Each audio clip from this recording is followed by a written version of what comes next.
Okay. All right, everything. So this is what I think every car, when you're first starting off, like first car, this is stuff that you should have. Eventually, you're gonna figure out how to like use this one at a time if you had to, but this is a great starter kit.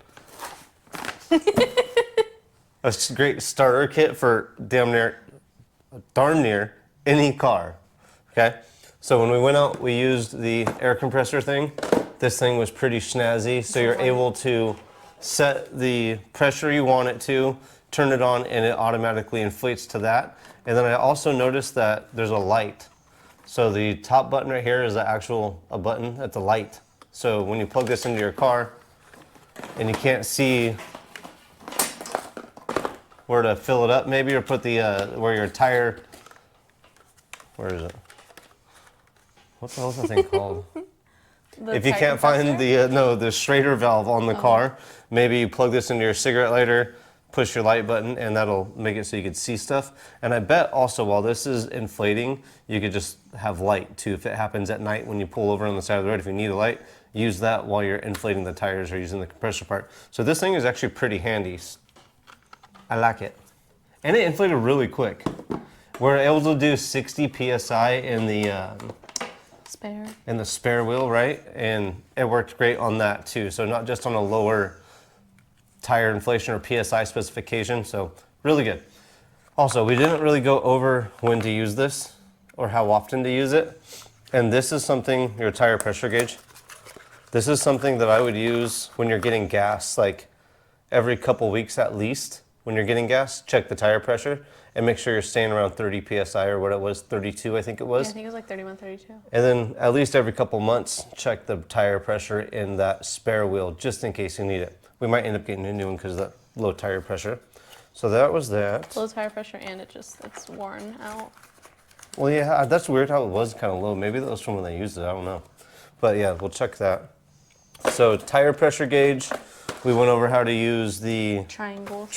Do they all go on the back? They all go on the back. And when we go do the tire, we'll go over everything. We'll put it out like you're gonna need to. We'll go on the side of the road somewhere and we'll show everybody how to do that too. Okay. One thing I didn't like about these was they're pretty light. So I'm afraid like if you're on the freeway or something like that, like blow. It might blow over.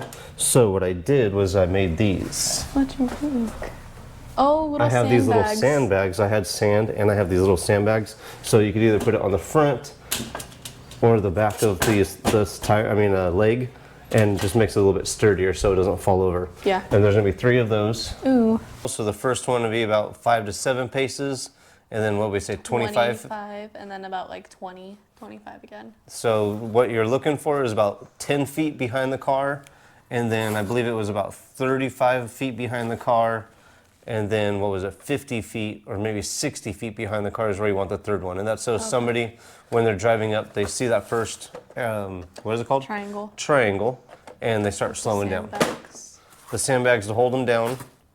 Compressor, we went over how to use the jumper cables. Wheel chocks when you're changing the tire. And one thing that everybody should know how to do, change a tire. So you learned how to do that today. Everybody, when you get your car, just go do it. Make sure you know how to do it so it's not a surprise one night. Like we found that the tire was, or the spare wheel was really low. So good thing we did find that. OBD2 code reader. This thing plugs right in. We went over this too. This is a super easy plug and play. Don't have to do anything, don't have to load anything. Plugs right in. You think you're gonna have a problem with this? No. No. I know where it plugs in and I know how to I'll call you if a code comes. Exactly. But just know where to plug it in, that's all you really need. You have the tool and you know where to plug it in. What else do you need? Right. Someone like me to fix it after that. Yeah. Fix a flat if you can't replace the tire or put the spare on for some reason, you have that. Also, you figured out that you have a locking lug, which is helpful to know tonight, not stressed out where to find it. Yeah. And we got the LEDs on. So we got the LEDs in the car. I want to make sure you put these in the car. These are the lights, the wheels. These are the lights that we took out. So if the lights end up going bad for some reason, I have spares. You put one in until we get another LED. They'll be a different color, and you should always change light bulbs at the same time, so the left and the right at the same time. Okay. But if one goes bad, you could put these in for a temporary fix, okay? So we'll put these back in the car. Okay. Is that everything we went over today? I believe so. Well, the gloves, yeah. Always forget about the gloves. You got to keep clean. So we have the trunk kit or roadside kit. You learn how to change the tire. You got the check engine light if it comes on, the OBD2 reader. And the lights are much brighter, which was a big problem with you. I know. Or that you had with the car. Yeah. And that's pretty much it. So you think this is a good starter kit? Yes, I Yes. recommend it. I People recommend should it buy too. It. Everybody should use the links in the description below to buy all of this stuff. Do that. There'll be links there. If you have any questions or if you think there's something else that would be good to add on to this, comment below too. Thanks for checking out Scotty's Hobbies, and we'll see you on the next hopefully helpful video.